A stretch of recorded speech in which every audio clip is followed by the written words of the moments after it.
오늘 아침 일라디오 7월에 시작된 지각 장마가 시작부터 많은 비와 강풍을 몰고 왔습니다. 주말 사이에 남부지방에 크고 작은 피해가 발생했는데요. 지금은 장마전선이 남해안으로 잠깐 내려간 상태죠.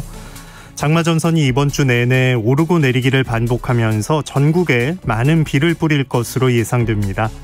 오늘 낮부터는 남부지방에, 또 오후 늦게부터는 충청지방에 다시 비가 내릴 텐데요.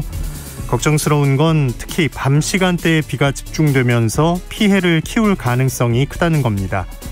이미 100mm 안팎의 많은 비가 내렸습니다. 침수나 산사태 피해 발생하지 않게 배수시설 관리 잘 하시고요. 농작물과 시설물 피해 없도록 단단히 대비하시기 바랍니다. 7월 5일 월요일 오늘 아침 일라디오 출발합니다. 저는 아나운서 김재홍입니다.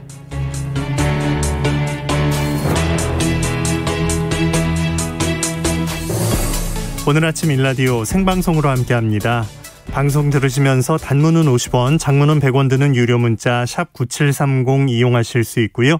유튜브에서 KBS 일라디오 공식 채널 검색하고 들어오시면 채팅창에 참여하실 수 있습니다. 자, 오늘 월요일 아침 이번 주 새농퀴가 시작되는 날이죠. 오늘부터 목요일까지 나가는 문제를 잘 들어보시고요. 정답 아시는 분들은 단문 50원, 장문 100원의 유료 문자 샵 9730으로 보내주시기 바랍니다. 정답과 선물 받으실 분들을 매주 금요일에 알려드리고 있습니다. 이번 주는 30분께 행운의 선물 드릴 테니까요. 많이 참여해 주시기 바랍니다. 자, 이번 주 새농퀴 첫 번째 힌트 지금 나갑니다.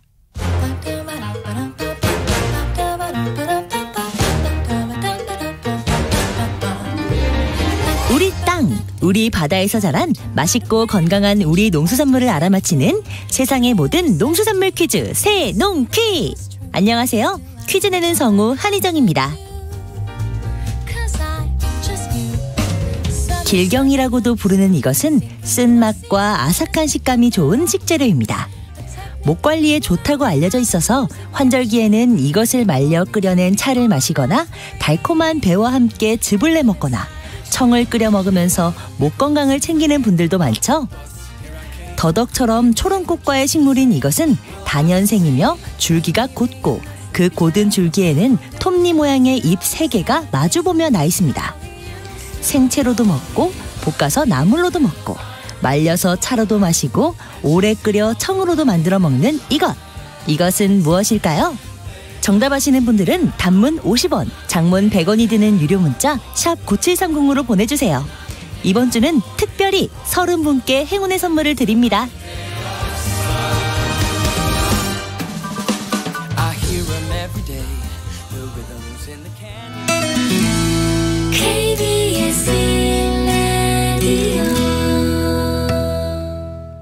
농작업 정보로 이어갑니다. 농촌진흥청 농촌지원국 김용길 농업기술전문위원과 함께합니다. 안녕하십니까? 예, 안녕하십니까? 네, 주말에 남부지방에 장마로 인한 크고 작은 피해가 발생했습니다. 농가에서도 농작물 관리에 걱정이 많을 시기예요. 예. 올해 장마는 평년보다 열흘 이상이나 늦은 7월 초에 시작되는 장마로 39년 만에 찾아온 늦장마인데요.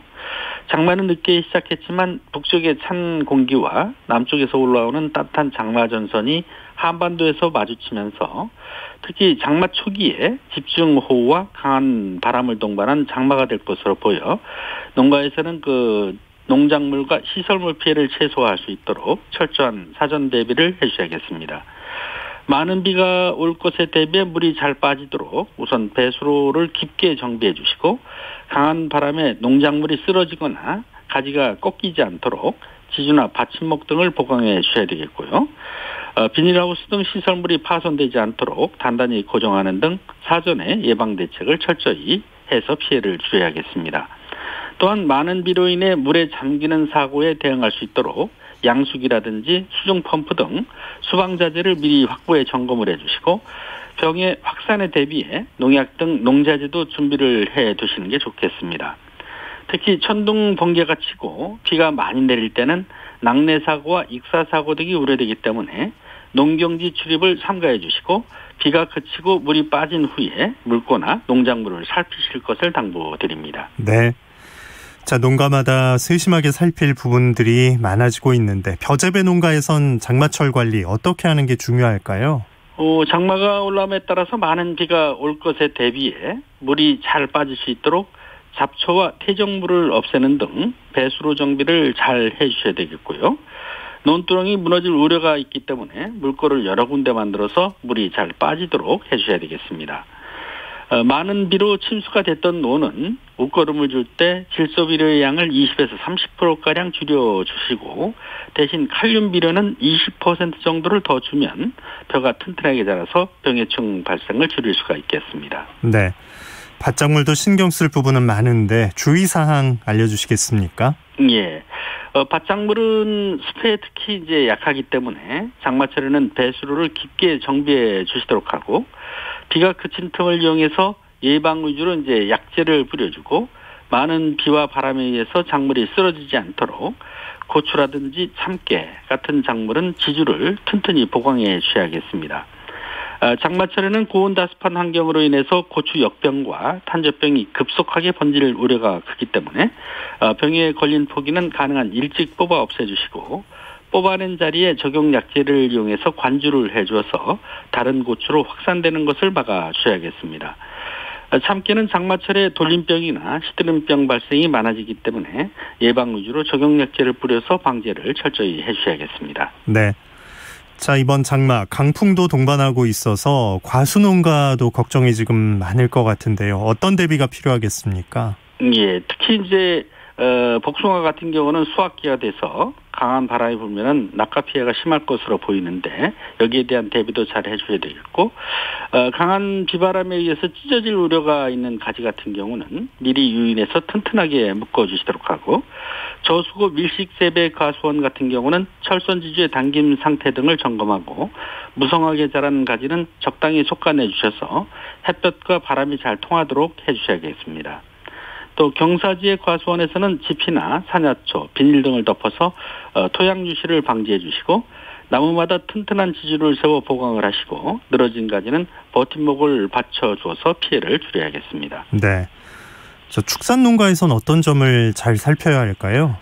가축을 사육하는 공간에 물이 차지 않도록 축사 주변에 배수로 정비를 잘 해주시고 축사 내부 전기 시설을 점검해 습기와 침수로 인한 감전 사고를 예방하도록 해주시는 게 좋겠고요. 가축에게 먹이는 건조한 곳에 보관해서 비에 젖지 않도록 관리를 해주셔야겠습니다. 네. 자, 우리 품종 연구에 대한 소식도 하나 들어보죠. 국산 국화 품종이 일본종을 빠르게 대체해 나가고 있다는데 어떤 얘기인가요? 예, 농촌진흥청이 최근 개발한 국화 백강이라는 품종이 국내 소비 시장에서 좋은 평가를 받으면서 빠른 속도로 농가에 보급돼서 일본 품종을 대체하고 농가 소득에도 도움이 되고 있다는 반가운 소식입니다.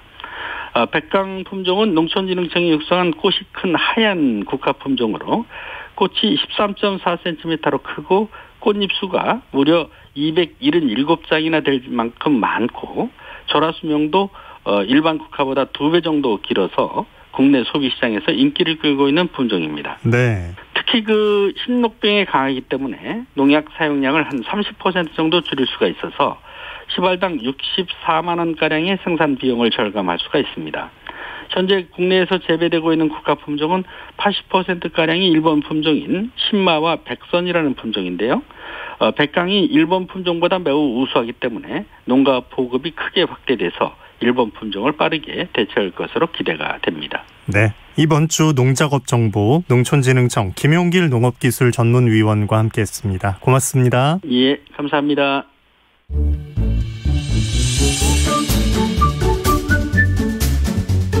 아침을 여는 기분 좋은 습관. KBS 오늘 아침 1라디오. 정부가 친환경 농업을 육성하기 위해 지난 2001년부터 5년 단위로 친환경 농업 육성 계획을 수립해왔습니다. 지난해 4차까지 끝났고 올해 새로운 5차 친환경 농업 육성 5개년 계획이 시작되는 해인데요. 올해 하반기에 들어섰는데도 아직 5차 계획이 발표되질 않았습니다. 정부 최종안이 농민들과 협의했던 내용과는 다른 방향으로 결정되면서 친환경 농업정책협의회의 시작과 동시에 민간 위원들이 퇴장하는 일도 발생했는데요. 오늘 농수산 이슈 제5차 친환경 농업 육성 5개년 계획을 둘러싼 논란에 대해서 알아보겠습니다. 한국농정신문 원재정 기자 전화 연결합니다. 안녕하십니까? 네, 안녕하세요. 한국농정신문 원재정입니다. 네, 정부가 친환경 농업 육성 계획을 시작한 지가 올해 21년째가 되는 거네요. 네, 맞습니다.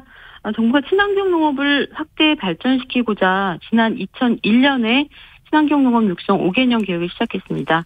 친환경 농업 육성 5개년 계획은 5년마다 정부가 추진해야 할 정책 방향, 목표, 실천 과제, 재원은 어떻게 조달할 것인지 이런 것들을 수록한 법정 계획인데요.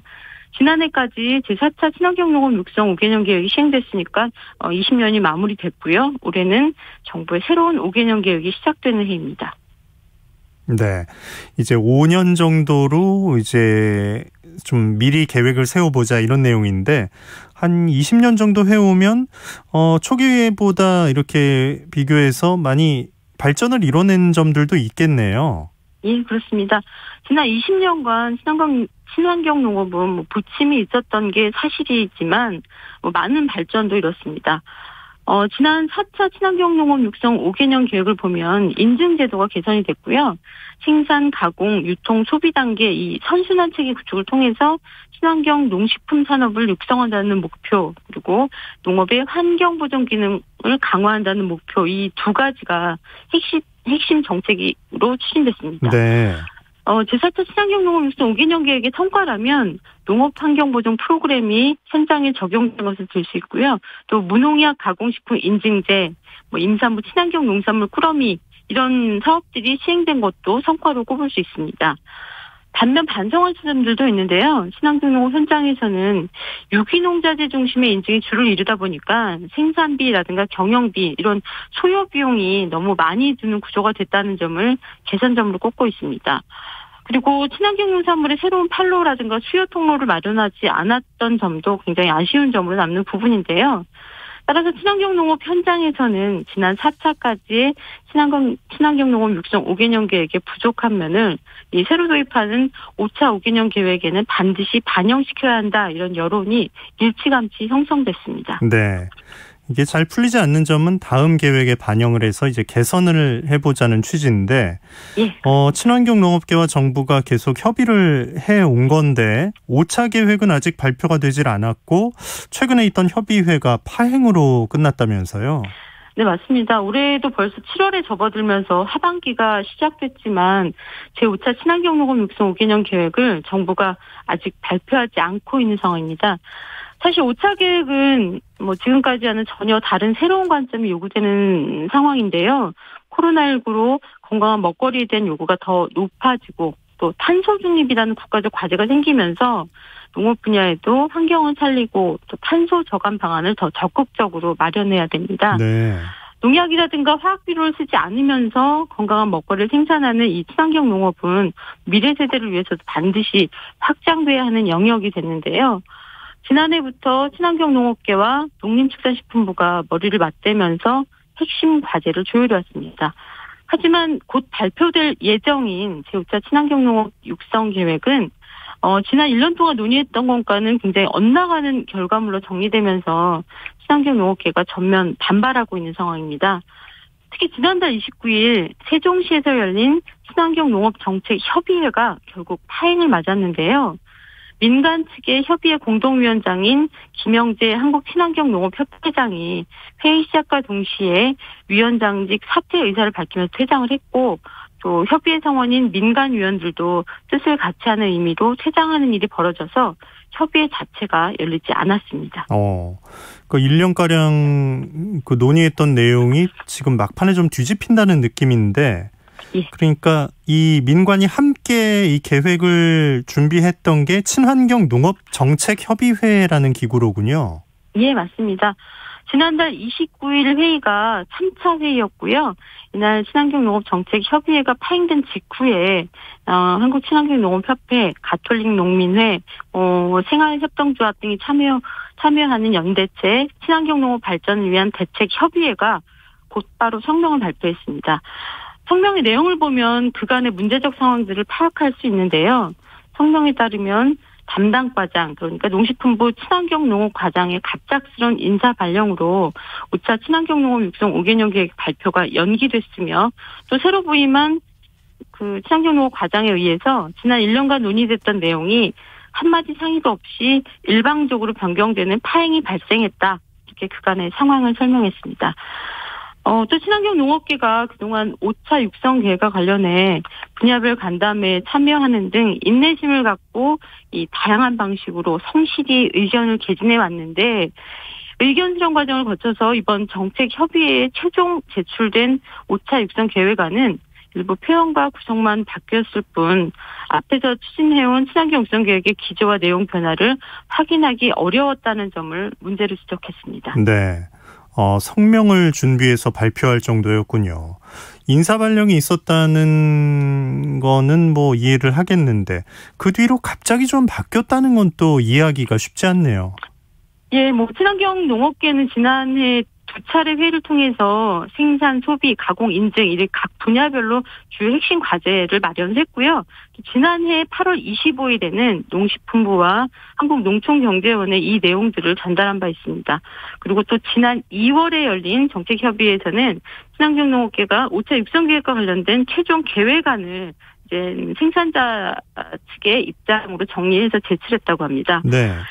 현재 논란이 된 건 2월까지 정리됐던 친환경 농업계와 조율했던 안들이 농식품부 인사이동 이후에 내용도 축소되고 또 그 기조에도 변화가 생겼다는 데 있는데요. 농식품부는 지난 3월 2일자로 김철 친환경 농업 과장을 강혜영 과장으로 인사 조치했고요. 또 그보다 앞선 1월 11일자 인사에서는 친환경 농업과를 관할하는 농업생명정책관도 기존의 강영석 국장에서 김종구 국장으로 바꿨습니다. 종합을 해보면 정책 담당자가 바뀌면서 2월까지 민관이 조율했던 그 5차 육성 계획안이 친환경 농업 정책 라인 주도로 대대적인 수정이 됐고 이 수정 계획안이 4월 6일 정책 협의회에 제출됐다고 합니다. 네. 굉장히 갑작스러운 계획안 변경에 대해 친환경 농업계는 당연히 유감을 표명했습니다. 김영재 회장이 당시에 이제 정책협의회 공동위원장 명의로 1년여 동안 친환경 농업 단체, 전문가, 관계기관의 의견을 바탕으로 마련된 이 계획안의 비전, 목표, 전략 과제가 변경된 이유는 무엇인지 또 과정에 대한 해명을 요구한다고 공식 요청을 했습니다만 그것도 결과적으로 무시됐습니다. 농식품부는 논란이 됐던 그 4월 축소안에서 이렇다 할 변경사항 없이 지난 5월 29일 정책협의회에 최종안으로 제출했고 친환경 농업계 민간위원들이 이를 받아들일 수 없다는 뜻으로 회의장을 모두 퇴장하는 이런 파행이 빚어지게 된 건데요.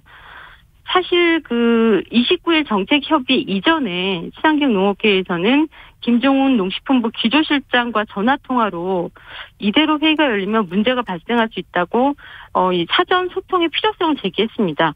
김종훈 기조실장도 그런 방향으로 담당 국장에게 지시하겠다 이런 답변을 했다고 하는데요.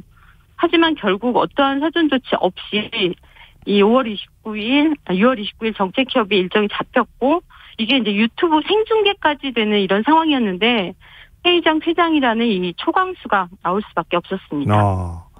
그러니까 국장, 과장 인사 발령이 나고 그 전에 얘기한 내용들을 다시 얘기해 볼 과정이 없이 지금 축소안을 들고 나온 건데 그러면 이 친환경 농업 육성 계획안 내용을 좀 살펴볼까요?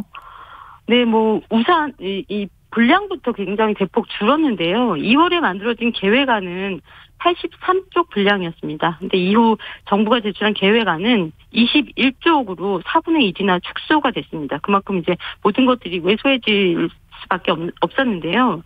무엇보다 농식품부의 안은 생산 기반 강화 방안으로 친환경 집적지구 육성을 강조하고 있습니다. 집적지구라는 것은 분산된 친환경 농업 생산을 단지로 묶어서 규모화한다는 내용인데요. 현재 전국에 238개의 친환경 농업지구 중에서 연전 면적, 환경 기준, 자원순환 구조, 판로 확대 가능성 이런 것들을 고려해서 집적지구를 지정해서 관리한다는 것이 농식품부 계획입니다. 친환경 농사를 시작하려는 그 청년들에 대한 농지 임대차 허용도 집적지구 내에서 허용하고 또 친환경 농업계가 그토록 강조해왔던 과정 중심의 친환경 인증제마저 이 집적지구 중심으로 도입하겠다는 게 농식품부의 입장이다 보니까 그렇다면 집적지구에 포함되진 않지만 그동안 신념을 가지고 친환경 농사를 하고 있는 이 중소농들의 정책적 소외가 커질 것이라는 우려가 나오고 있는 건데요. 실제 농식품부 계획에는 집적지구 바깥의 친환경 농가들에 대한 구체적인 육성 계획은 확인되지 않는 것으로 전해집니다. 네, 관리하기 좀 쉬운 쪽으로 가려는 게 아닌가 하는 의심이 좀 생기는데 또 다른 지적사항들은 어떤 게 나왔습니까? 예, 그 친환경 농산물의 판로 확대 문제도 입장이 좀 각각 다른데요. 지난 2월에 친환경 농업계가 제출한 안에는 학교, 유치원, 어린이집, 군대 이런 부분의 전 영역의 공공급식 확대를 강조했습니다. 하지만 농식품부의 최종안은 민간 소비 기반 확대에 방점이 찍혀 있는데요. 예를 들면 주요 유통 주체로 대형 유통업체, 편의점, 온라인 등을 지목하고 있고요. 이들이 친환경 농산물 구입할 때 융자를 지원하겠다는 것이 이 정부의 계획입니다. 지금까지 친환경 농산물의 가치를 알려왔었던 생활협동조합과의 협력이라든가 정책적 고려 등의 내용이 없다는 것도 문제가 되고 있습니다. 네, 서로 바라보는 방향이 전혀 다르다는 느낌이 드는데 아까 얘기하신 대로 코로나19나 탄소 중립을 실현해야 하는 상황에서 분량이 줄었다는 것도 좀 이해가 가지 않고요. 발표 시기는 이제 계속 미뤄지고 있는데 친환경 농업 정책에 공백마저 좀 생기지 않을까 하는 걱정도 듭니다. 앞으로 상황은 어떤 쪽으로 흘러갈 것으로 예상하십니까?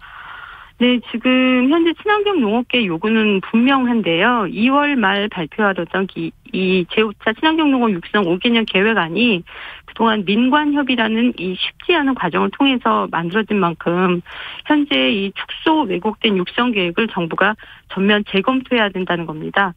그런 의미에서 친환경 농업계는 농식품부 장관의 민간협치 파행에 대한 사과, 그리고 책임자 문책 등 재발 방지책을 마련하라고 요구하고 있고요.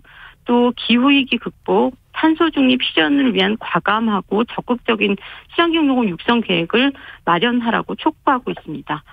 하지만 제가 어제 이제 친환경 농업계 관계자들을 통해서 확인해 보니 네. 농식품부는 이번 파행에 당혹감을 보이고는 있지만 그렇다고 이거를 바꾼다던가 이렇게 하진 않고 계획대로 조만간 5차 육성 계획을 발표할 것으로 보입니다. 일방 통보식의 정책 하달이 얼마나 현장의 호응을 얻을지 우려스러운 상황인데요. 정책의 최종 소비자인 현장의 목소리에 귀를 닫아서는 어떤 정책도 성공하지 못합니다. 농식품부 친환경 정책 라인이 지난해까지 잘 쌓아온 이 민관협치 정신을 되찾았으면 좋겠습니다. 네, 농수산 이슈 한국농정신문 원재정 기자와 함께했습니다. 고맙습니다. 네, 고맙습니다.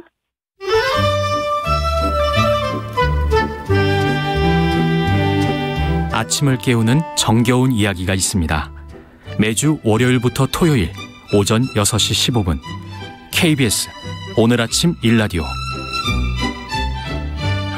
이번 순서는 민족문화콘텐츠연구원 박재희 원장이 전하는 고전으로 세상 읽기 시간입니다. 함께 들어보시죠. 안녕하십니까. 고전의 대문 박재희입니다. 내년 대선을 앞두고 여기저기 대선에 나서는 후보자들이 출사표를 던지고 있습니다. 저마다 자신이 대통령이 될 자격이 충분하다며 국민의 전폭적인 지지와 선택을 호소하고 있습니다. 대한민국 대통령은 국가와 국민의 미래를 만들어 나가는 대한민국호의 선장입니다. 그 어느 하나 소홀함이 없어야 비로소 대통령으로서 자격 조건이 충분하다 할 것입니다. 능력과 도덕성, 책임감과 성실함이 모두 갖춘 사람이 후보로 나와야 비로소 국민의 옳은 선택을 받을 것입니다. 대통령 선거의 선거라는 단어는 오래된 동양의 인재 선발 원칙입니다. 선거의 선은 위에서 가려 뽑는다는 뜻이고 선거의 거는 아래에서 추천하여 뽑는다는 것입니다. 그러니까 선거는 위에서 인재를 선발하거나 아래에서 인재를 천거한다는 뜻입니다. 당나라 때 인재를 뽑던 제도에 관한 기록 중에 당서 선거지가 있습니다. 그야말로 선거와 관련된 기록이 당서 선거지입니다. 선거지 기록에 보면 관리를 등용하는 시험에서 인물 평가의 기준으로 신, 언, 서, 판, 풍모, 말씨, 글씨, 판단력 이 네 가지를 꼽고 있습니다. 선거지에 나오는 신, 언, 서, 판의 자세한 내용은 이렇습니다. 일활 신이니 언, 채모, 풍이라. 첫째는 몸신자 신이니 그 사람의 풍채와 용모를 보아야 한다. 사람을 처음 대했을 때 풍채와 용모가 뛰어나야 한다는 것입니다. 용모란 겉모습이 그저 잘생긴 것이 아니라 믿음과 신뢰감이 가는 기운을 느낄 수 있어야 합니다. 하루아침에 이미지 메이킹으로 치장한다고 해서 될 일이 아닙니다. 이활 언이니 언사 변정이라. 둘째는 말씀 언자 언이니 말솜씨가 논리적이고 바른 기운이 있어야 한다. 사람의 언변을 잘 관찰하라는 것입니다. 아무리 아는 것이 많은 사람이라도 말에 조리가 없고 전달력이 부족하다면 제대로 된 평가를 받지 못한다는 것이죠. 언어 사용이 저속하거나 비열하면 역시 좋은 인재로서 자격 조건 미달입니다. 그 사람이 하는 말을 잘 들어보면 그 사람이 인재인지 어느 정도 알 수 있습니다. 삼할 선이 해법집이라.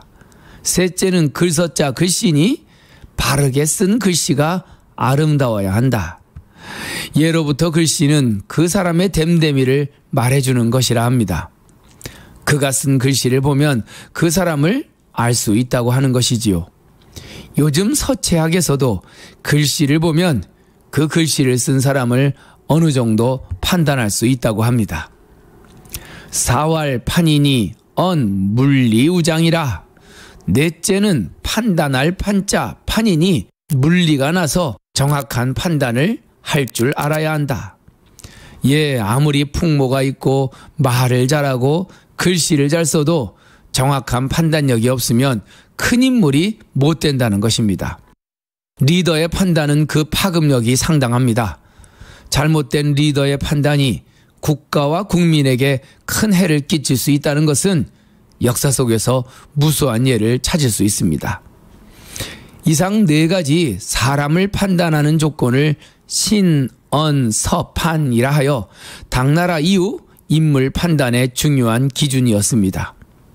그러나 이렇게 신언, 서판 네 가지를 고루 잘 갖추고도 부족한 것이 있습니다. 바로 인성입니다. 몸 멀쩡하고 말 잘하고 글 잘 쓰고 판단력이 뛰어나도 인성이 부족하면 나라를 망치고 국가를 혼란에 빠뜨리기도 합니다.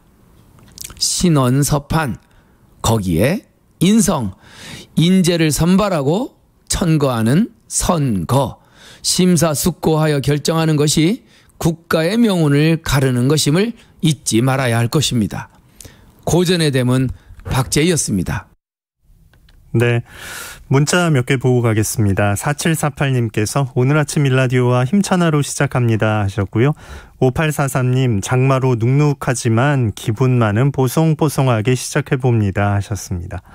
1039님 새놓기 들으면서 아침에 걷기 하는데 좋은 정보 덕분에 잠이 깹니다 하고 웃는 표시 보내주셨고요.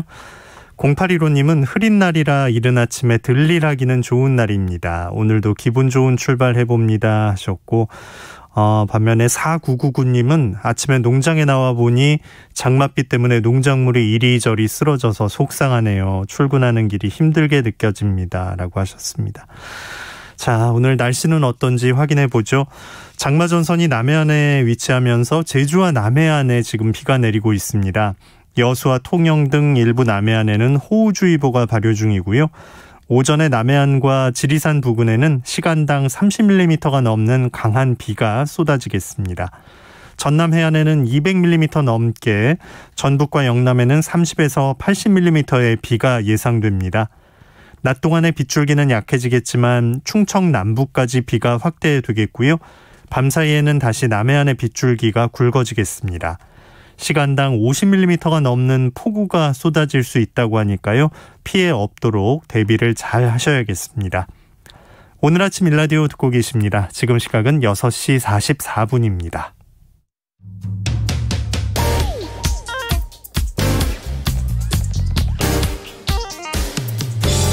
오늘 아침 뉴스 브리핑 정상근 기자와 함께합니다. 안녕하십니까?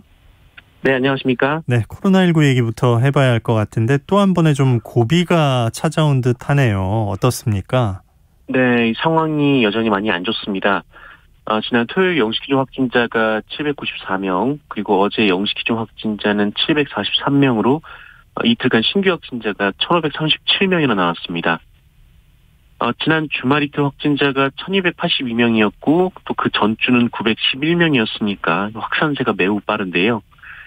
감염 재생산 지수는 1.2로 수직 상승했고 또 검사 건수 대비 확진자 비율도 2%대에서 5%대로 껑충 뛰었습니다. 현재 확산 특징은 수도권에 집중돼 있다라는 점입니다. 수도권 비중은 최근 일주일 동안 80%를 웃돌았는데요. 유흥시설, 주점 등을 자주 이용하는 20대, 20, 30대가 확진자의 40% 가까이 차지하면서 유행을 주도하고 있습니다. 또 이 주요 변이 중 전파력이 강한 델타 변이의 비중도 18.2%까지 높아졌습니다. 해외 확산도 심각해서 해외 유입 확진자도 매우 많은데요. 어제는 지역 발생 확진자가 600명대였지만 그 해외 유입 확진자가 무려 81명이나 나왔습니다.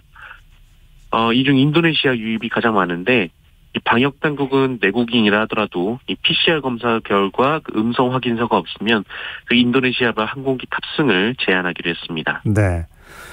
수도권 상황이 심각하다는 분석인데 방역 기준도 좀 높아져야겠어요? 네, 정부는 이달부터 이 백신 접종자의 경우 이 타인과 2m 이상의 간격이 있으면 실외에서는 마스크를 벗는 걸 허용하기로 했었는데요. 네, 하지만 확산세가 커지면서 당분간 백신 접종 여부와는 관계없이 마스크를 쓰는 것을 원칙으로 하기로 했습니다. 실내뿐 아니라 실외도 마찬가지이고요. 그리고 수도권의 공원과 강변 등에서는 밤 10시 이후 음주가 금지가 됩니다. 당장은 권고지만 오늘 내일 중에 행정명령으로 나올 가능성도 있습니다. 그리고 수도권의 숨은 감염자를 찾기 위해 이 서울, 강남 등 유동인구가 많은 지역을 중심으로 추가로 임시 설변진료소를 설치하고 이 평일에도 저녁 9시까지로 운영시간을 늘리기로 했습니다. 네. 자, 지난 토요일에 광화문과 여의도 일대 교통이 극심하게 좀 막혔었는데 그게 민주노총이 집회를 벌인다는 소식 때문이었어요. 네, 민주노총이 지난 토요일 경찰과 이제 서울시의 불허에도 불구하고 이 8천여 명이 참여하는 집회를 서울 종로 일대에서 강행했습니다. 경찰이 이 차벽과 검문소를 세우는 등 만반의 준비를 했지만 이 민주노총은 집회 장소를 바꾸면서까지 집회를 했는데요. 이 참가자 대부분은 마스크를 착용했지만 이 거리 두기가 잘 지켜지지 않았습니다. 이에 서울시는 지난 토요일 이 대규모 도심 집회를 연 민주노총 집행부를 감염병법 위반 혐의로 어제 경찰에 고발하기로 했습니다. 네. 자, 백신 접종 상황은 어떤지 앞으로 어떻게 진행이 될지 확인해 볼까요?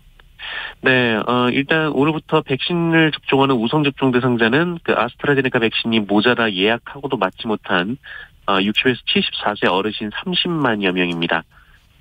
그리고 역시 백신 접종을 아직 마치지 못한 30세 미만의 사회 필수 인력도 이 백신 접종 우선 대상인데요. 이분들은 오늘부터 17일까지 전국 예방접종센터에서 화이자 백신을 맞게 됩니다.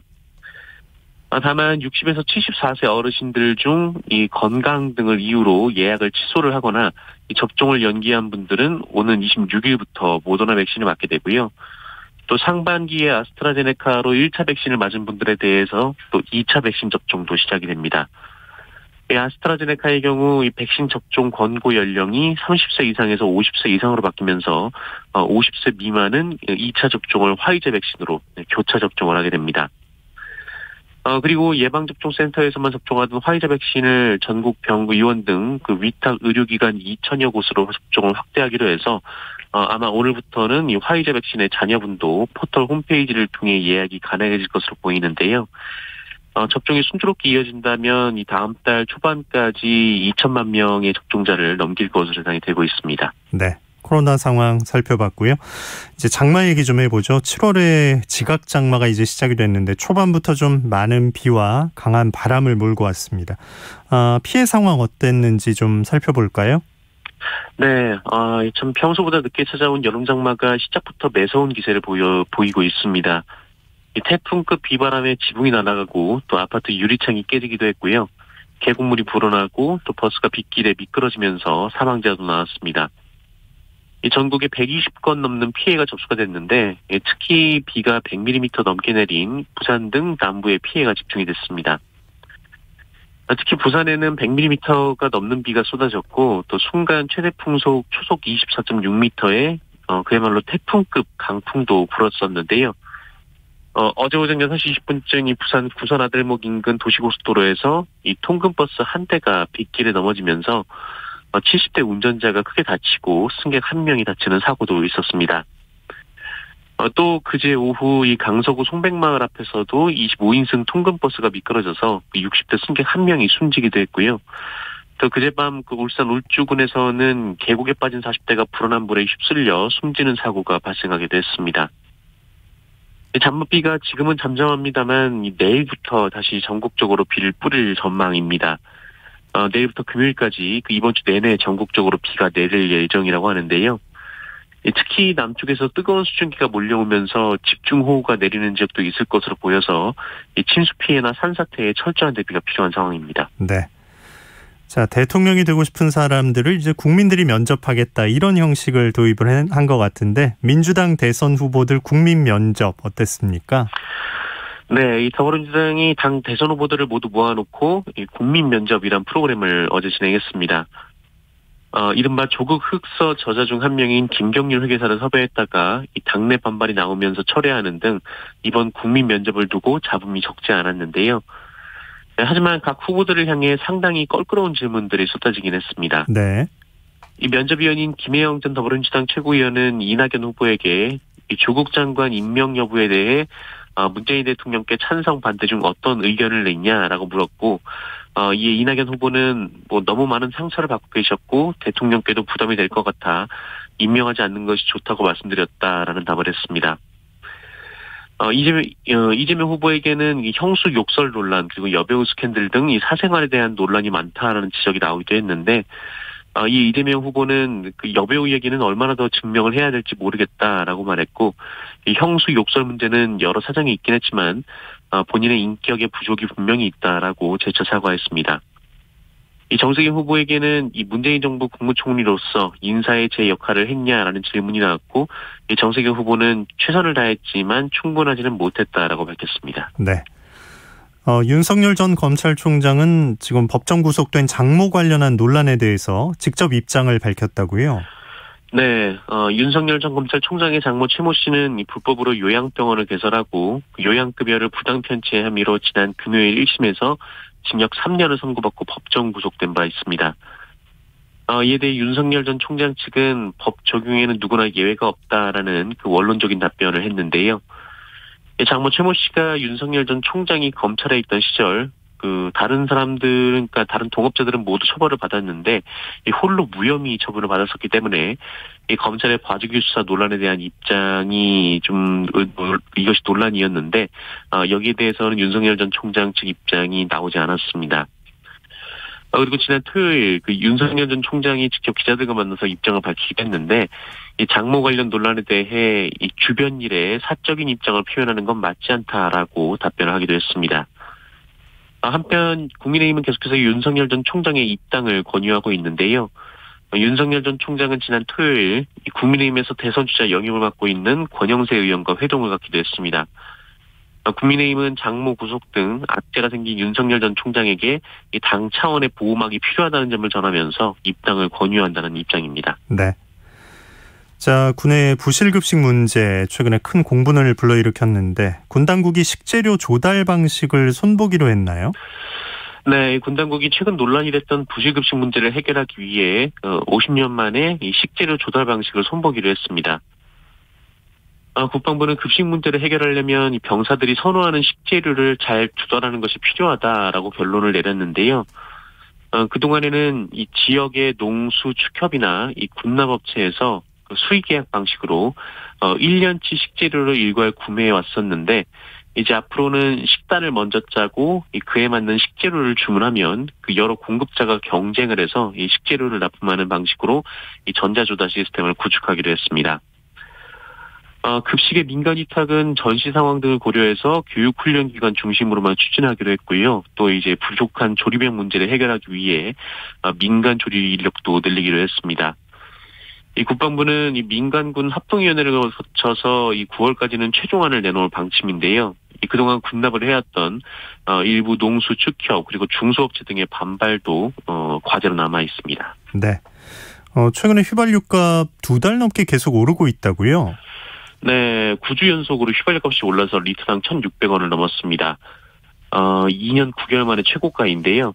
지역별로는 서울의 휘발유값이 리터당 1,683원으로 가장 높았고 최저가는 대구로 1,578원이었는데 두 곳 모두 12원, 15원씩 올랐습니다.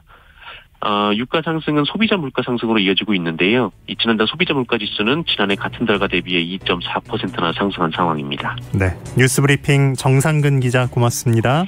고맙습니다. 자, 오늘 아침 일라디오 월요일 순서 함께 하셨습니다. 저는 내일 아침 6시 15분에 다시 찾아오겠습니다. 아나운서 김재홍이었습니다. 고맙습니다.